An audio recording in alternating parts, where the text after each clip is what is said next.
Namumuro na talaga sa akin yung pretty na yan eh. Abay, binabastos ako sa harap ng maraming tao. Walang modo at nuknukan pa ng yabang. Kayo naman, puro basag ulo ang sinasalubong niyo sa akin. Kapitana, siya naman tong sumugod. Nagkakatuwaan lang kami. Mamalasing ka ngayon. Ha? Alam mo, Lorna, hindi mo talaga ako tinitigilan, no? Kapal din ang mukha mo sumugod dito sa balwarte ko eh, no? Ba't ako matatakot, ha? Eh, balwarte lang naman to ng mga chismosa, tsaka proud ka pa, no? O, hindi rin ako titigil! Ha? Hindi rin ako titigil! Ayun pa ka lang! Oo, mali ako nang napagkalat ko at nachismis ko na buntis siya.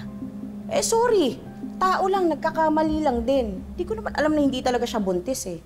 Pero wala siyang karapatan na siraan ako at bastusin ako. Pero napansin ko lang ha, wala nang nag-manage ng pretty na yan dun sa parlor ng doktor.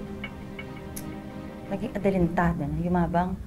Lalang ginawa ko, hindi makapag-away dito sa atin. Sinabi mo pa, Kapitana. Buti nga nahalata mo eh. Tama talaga hinala ko, yumabang talaga yung pretty na yun eh. Oo. Masyado na mataas ang lipad.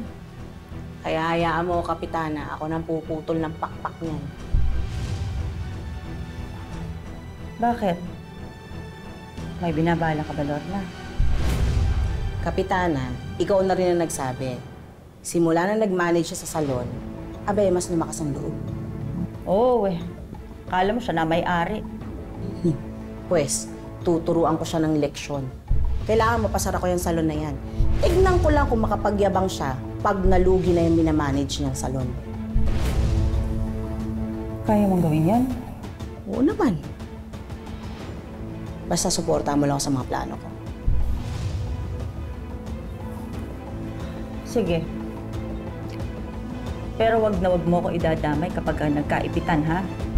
Alam mo naman, pinoprotektahan ko ang pangalan ko. Lalo na ang kandidatura ko. Oo naman, Kapitana. Basta tulungan mo ko, ha? Bigyan mo ko ng permiso. Kasi magtatayo ako ng ihawan malapit dun sa daanan ng salon niya. Tignan ko lang kung pasukin pa siya ng mga customer niya.